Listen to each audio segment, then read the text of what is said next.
All right, hello everybody. Let's continue our journey of solving for this. And I realized that the date for today is not Monday, December 13th, but today is the 19th. Okay. So game plan for today is, or for this part of the lesson, we did the first two questions within the packet. Now let's take a look at this one over here. Now here, I set up both these problems to be the same. And if I were to let's just take a look at this question over here. If I were to say, hey, get x by itself, right? What would you do to get x by itself? Let's think about it. What would you do, right? You would subtract 4, and then notice that 3x, this cancels, equals, what's negative 8 minus 4? That's negative 12. And then we're gonna, how do I get the x by itself? I divide both sides by 3, the 3's cancel, and x is equal to negative 4. Great.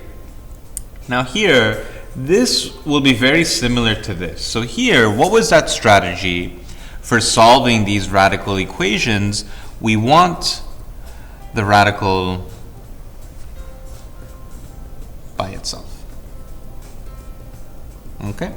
That is like the first, that's the idea of what we want to do. Right? So notice that, let's see, how can we get this radical symbol by itself? The first thing we should take care of is this positive 4. So very similar to the previous problem, we're going to subtract 4 on both sides. And then what are we left with? We're left with 3 square root of 6 minus x equals, what's negative 8 minus 4 is negative 12. Now, once I have this 3 square root 6 minus x equals negative 12, it's the same setup that once we got up to here. Notice we have 3 times the radical, the same thing we had like the 3 times the x. So what are you going to do to get, because the radical is not by itself yet, it has this 3 in the way. And what is the 3 doing to the radical? Secretly, it's multiplying. Right? Anytime you have something like, I don't know, like 5 square root x, this is 5 times the square root of x, right? So that's just like what it looks like. And then what we could do to get rid of this 3 that's in the way, we could divide both sides by 3. And it will cancel this 3 out, right? And notice that we don't divide the 6 by the 3 either. Like whatever's inside the radical just stays inside the radical. So then let's see, what do we get? We have square root 6 minus x equals negative 4. And then now, once you get to this position, when you have square root of 6 minus x equals negative 4, now we could do our very famous square both sides to cancel the radical, right? Then what are we left with? Try and finish up, like once you get to this position, try and finish the problem on your own, right? Pause the video. You got this, right? We squared both sides to cancel the radical. What should happen below? Take your time.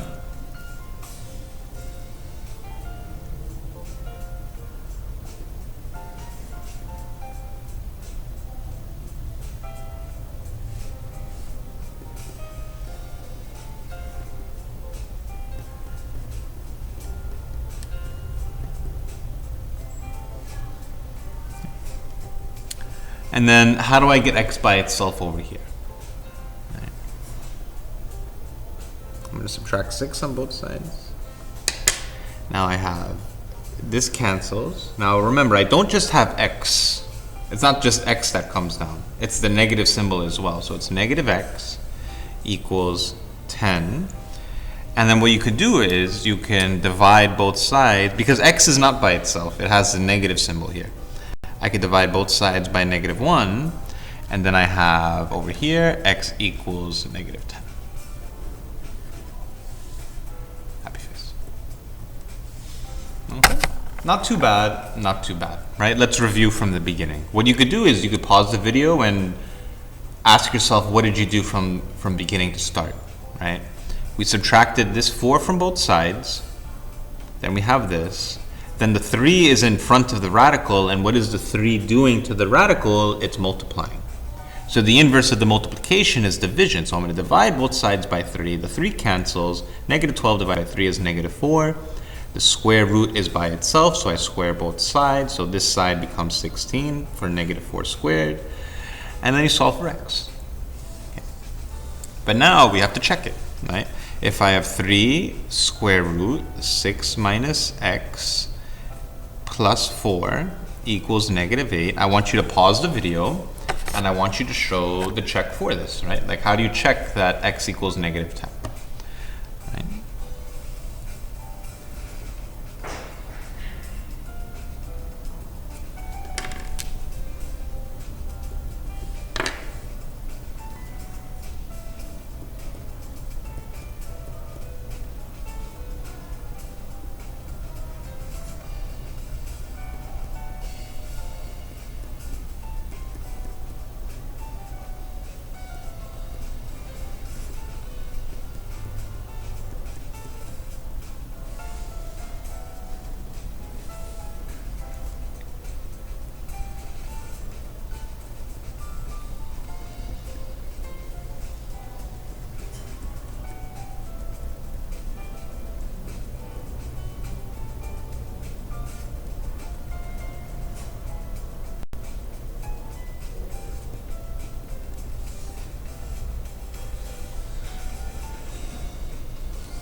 Okay, here, so this was the check, right? Just be careful, a negative 10 makes it a positive 10.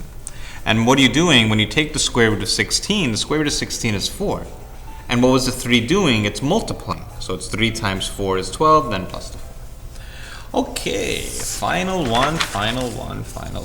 This one doesn't look too bad, but now here, what's a little bit different, there's a cube here. And now here, one thing we should try and think about is, if I said, for example, what is the square root of 64? This is 8, because 8 times 8 is 64. You say, what number times itself is 64? But if I have something like this, where I say cubic root of 64, what you're asking is, what number times itself 3 times gives me 64? Right? And it won't be 8. 8 times 8 times 8 is not 64. Try and think about what it would be. What number times itself 3 times is 64?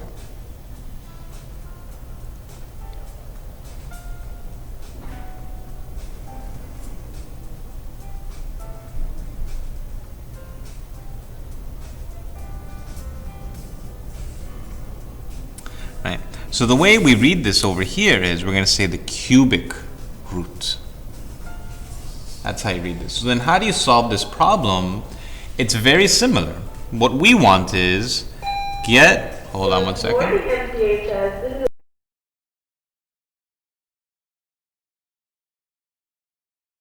Get the cubic root by itself. That's what we want to do. You want to get the cubic root by itself. So here, what is in the way? Notice that if I have 3 cubic root of x plus 2 equals 12, right? Now what we're going to do is, what do you think you would do to get this cubic root by itself? We're going to divide both sides by this 3, right? Because it's 3 times the cubic root. So I do this, and now here, oh my god.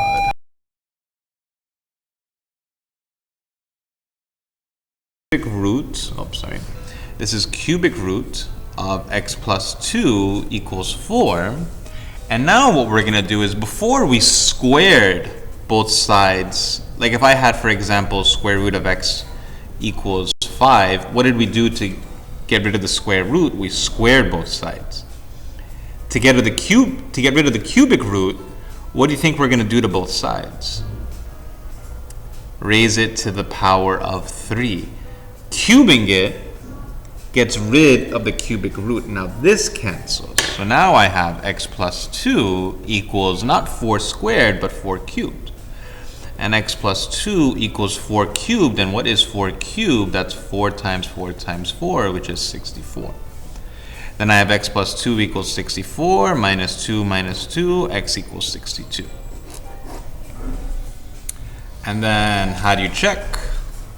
If I have cubic root, 3 times the cubic root of x plus 2 equals 12.